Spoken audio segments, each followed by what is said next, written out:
We're wanting to have a little bit of a chat with you, if you don't mind, Lauri. Yeah, let's do it. Okay, let's go. So it's your first time at Eurovision.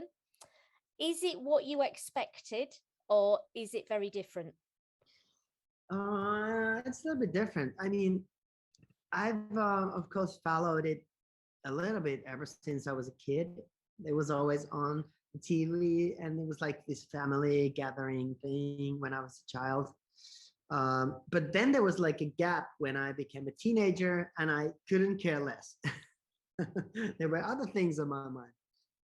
But then recently, like let's say 10 years in Finland, especially, it's become huge. Like it's just grown and grown. Now it's the biggest, clearly the biggest TV show on TV. I mean, music show on TV every year. And I didn't really know what to expect, though that I kind of was a bit afraid that what if it's too like just being funny and doing silly things and getting to answer all these silly questions and stuff like that, because we have this kind of image that we are a bit serious, and maybe we are a bit serious. Finnish people are like that. Maybe we are a bit shy. I was kind of like, I don't know how we are able to be there and how it's going to go. But something happened when this whole thing started. We did this pre-party shows in Madrid and Amsterdam, and sort of get a little taste of what's to come. And it's been just great, like crazier days, very hectic, and you don't have time to think about it. You just go with the flow, and like and somehow as a group we are feeling super positive right now. I think we're feeling very confident that we know what we're doing. We have a good song, we love to be here. So it makes everything easier. Okay, so when you walked out onto the stage for the first time, obviously, being in the Rasmus, you've played big venues, you've played arenas and stadiums, you've done TV shows. Did you still get that wow feeling when you walked out on the stage? Did it still feel big?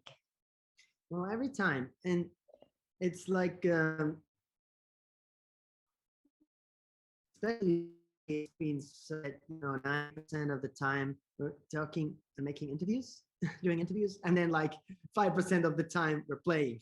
So whenever we have a chance to play and we're playing and singing together, there's like massive energy and a lot of adrenaline and good vibes.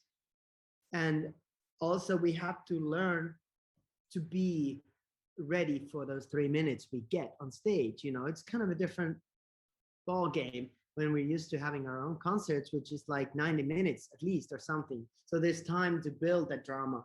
But here it's like first second, you gotta be the best. And it's really difficult. Also that you can actually perform to the cameras instead of the audience. I mean, I would naturally go and look for faces and get that reaction going. I think I'm doing both now, but still, like from the director, he's like, oh, you gotta look at the cameras sometimes too. There's like 200 million people there. They want to see you. No pressure. To them too. And you've got all that camera angles, but trying to convey the energy, you've got to get your vocals right, and live vocals for Eurovision really important. That's what really can put people off from voting sometimes. So it's a huge pressure to do all of that, isn't it, at the same time? Yeah, I know. It's not an easy thing to be there and to have everything go right. And we have a lot of experience, but again, being in this kind of show and this pressure is different. It's a competition. You have like 35 seconds to change the artist on stage, and so many things that can go wrong.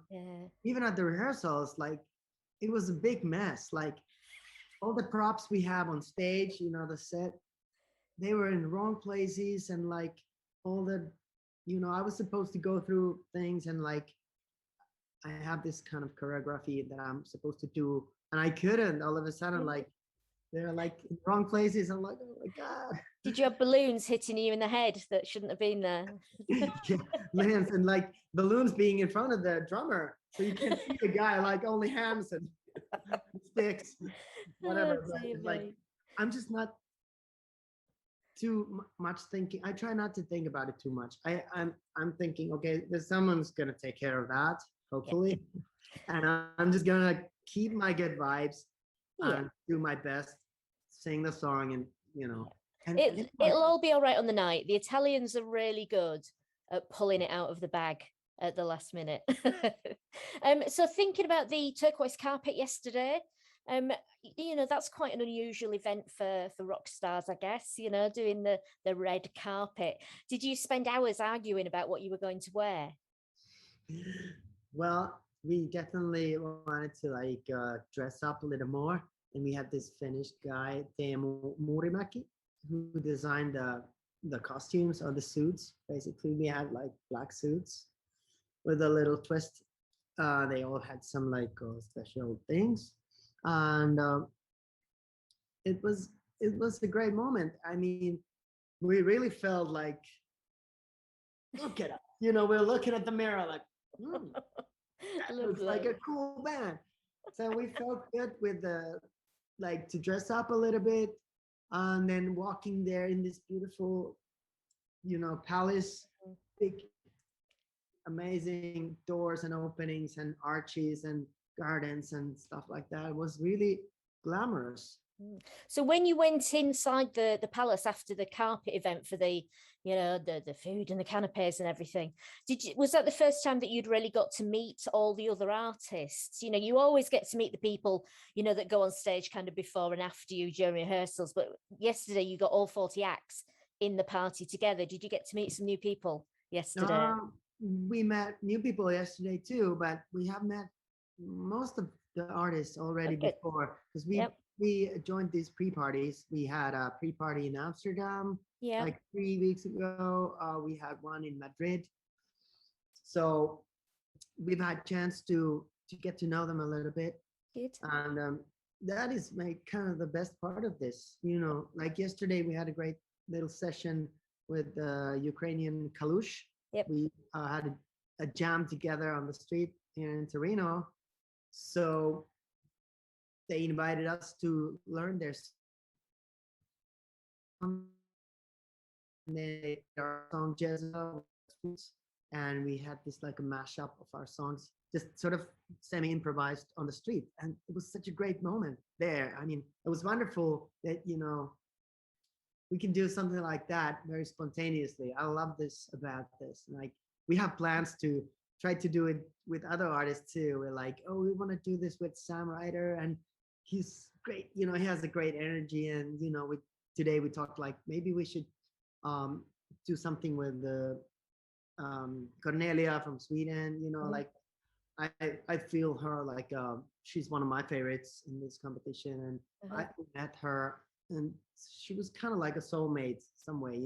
She's been singing in rock bands, and we got along with her nicely. So it's a really great chance to be inspired by other artists here, and maybe do some future collaborations too. That sounds good. So what happens after Eurovision? Regardless of making the final or where you finish on the leaderboard, what comes next for the Rasmus? Amplu's new. Are you going to get back out there? Summer festivals, touring, album, etc. Yeah, we have a lot of festivals all summer. All summer, every weekend, at least two throughout the summer, and then we are releasing a book. We have the Rasmus biography coming in the 1st of September. 28 years together, so there's a lot of stories, good stories to tell, and we've had an amazing life. It's just fantastic, and this is a good moment to release a book, because we thought we have to quit first and then release the book, but it seems like we never quit, so why wait? And also, the final chapter will be about the Eurovision, and the new member, Emilia Empu, she joined us as a new guitarist in September. So there's like a lot of things have happened in the last 6 months. So how difficult is it for musicians, do you think, in Finland to make it now? There was a real sort of phase, wasn't there, when there was yourself and him and 69 Eyes, you know, Children of Bodom, etc., really made it out of Finland. And then it's kind of slowed down a little bit, I think. And we've seen Blind Channel do really well on the back of Eurovision. You know, they've just done their American tour. They're in Europe now. They got all the prizes at the Emmas the other day. Do you think there's going to be a new kind of generation of rock coming out of Finland? I really hope so. But honestly, I don't, well, I haven't followed that much. Like I've lived in the States for about 8 years now. So I'm not like every day in the scene of Finland. Honestly, I don't really know so well. But like Blind Channel, it's a great guy, great band. These guys are like 10, 15 years younger than we are. When they grew up, they were listening to our songs. And it's like, it's so cool to talk to them and kind of see ourselves in them. And then they were also saying like, I'm so glad you're so old, so you give me hope. I can still be doing this. I have age crises and I'm 28. I'm like, dude. Oh, brilliant. Well, thank you ever so much. I'm conscious of time, Lauri. You've got lots of interviews to do today. We've all got to get off and watch the rehearsal. Best of luck.